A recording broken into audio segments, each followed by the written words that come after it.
Hi, my name is Sindoni, and welcome to another edition of He Walked the Americas. The stories in this series are from a book written by L. Taylor Hansen. Our story today is entitled The God Wakea, and here is where our story begins.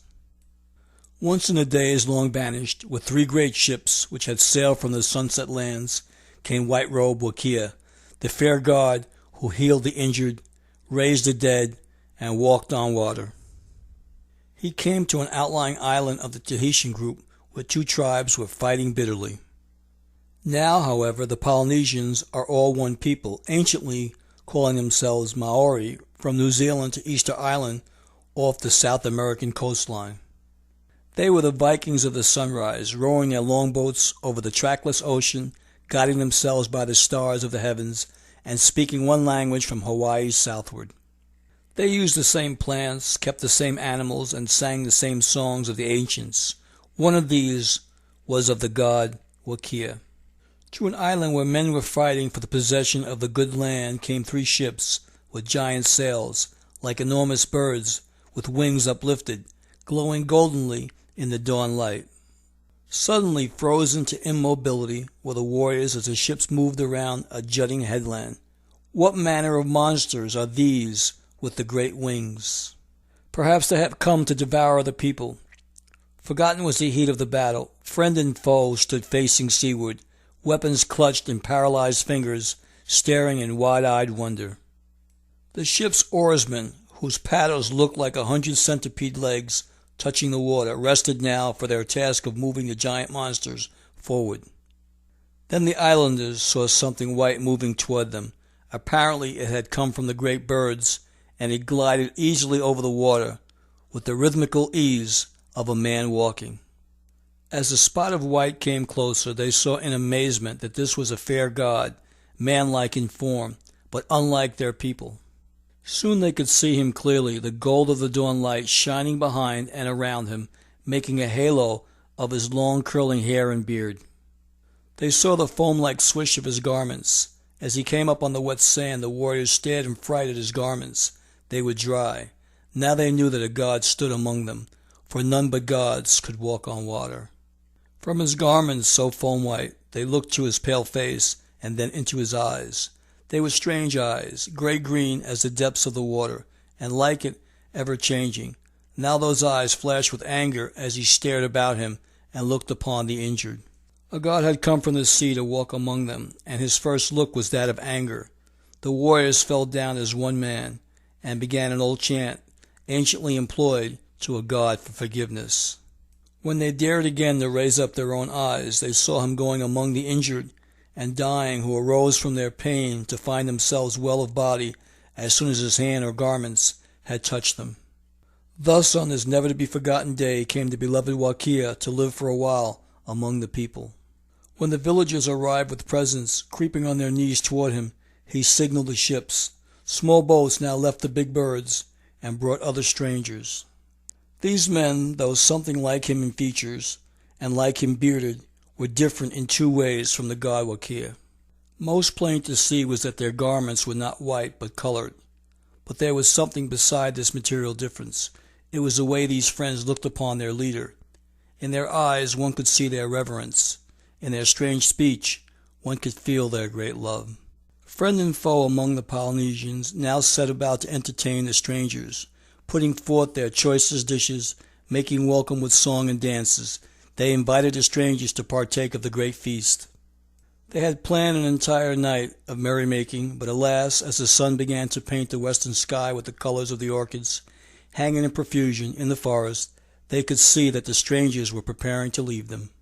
The sadness they had felt at this discovery was suddenly reversed when they saw the strangers were bidding tearful farewell to the god Wakea. Scarcely had the people dreamed of this good fortune, but now it was becoming very obvious that the god Wakea was planning no journey, but would remain among them. Respectfully at a short distance stood the people. While Wakea comforted the tearful strangers, they saw him point to the direction of the sunrise, and wondered among themselves what he might be saying in his strange language. Then, after many further embraces, they watched the strangers enter the small boats and row back to the great bird ships. As Wakea stood there on the sand watching sadly, The chief stepped up quietly and pointed to a higher point which looked over the jutting headland around which the ships were now passing. Wakea nodded quickly, followed the chief and some of the people to the sun-painted high point. There they together watched the three ships move into the sunset, fading at last into the sea of beauty. Only then did they return to the village, and the great ships were never more seen by the tribesmen. Very quickly Wakea learned Polynesian. The people were amazed at the speed of his learning. As the long days passed, he began to teach the tribesmen. He told them of the one God who ruled the heavens, who spoke through the volcanoes, and who breathed on the ocean. To him war was not of his making, for his law was love one another. For Wakea, they gave up war and the sacrifice of children, which had kept down their populations, so they would not overeat their islands. Then the men carried him with them, taking Wakea from island to island, so each one could meet the strange fair God, whose hands were miracles of healing. Many then were the songs of Wakea, and many the legends, which down the long vistas of time have been forgotten, yet his name has never been forgotten. Wakea had one strange custom. Every morning before dawn he would rise and pray toward the dawn star on some high point facing seaward. When they asked him why he did this, he said that even so would his friends be praying in that far-off land across the ocean. The people remembered, thought of that day when he had come to them, of his friends who had wept when they were leaving, and how he had pointed for them toward the sunrise heavens.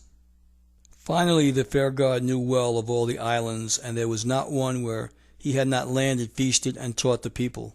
It was then that he looked more often toward the direction of the dawning and asked questions about the lands of the dawn star. The people were not entirely unacquainted with the continent lying eastward. Did they not have the yam to eat and call it by its ancient South American name? Yet they were loath to lose the healer, this strange God who answered to the name they had given him, Wakea, the fair God of the ocean. As long as they could, they tried to dissuade his growing wish to travel eastward. Yet they loved him too much to deny his desire, and so preparations were made for the long journey to be made in the boats of the migrations. Through their tears the people watched him take his seat in the longboat, while one child called out in a voice broken by sobbing, "Are we never again to see you, Wakea?" In his melodious voice the fair God made answer, "One day you will see me returning, even as I came, through the light of the dawning, if you remember to keep my commandments and always love one another." The canoes of many rowers carried much food and water. Through wind and storm they stayed together, keeping each other in sight in the daytime, and at night by alternate chanting.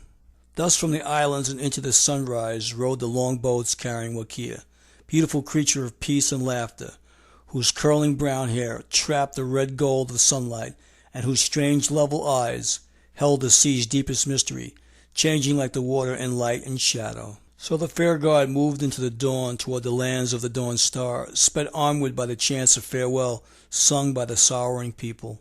And since that day, though some have said that he is sometimes seen in spirit, yet in the flesh they are still waiting for him to come back to his beloved islands of Polynesia. Did Jesus walk in the Americas? Polynesian legends say that he did. Don't miss our next and last story in this series. I'd like to thank everyone for watching. The God Wakea.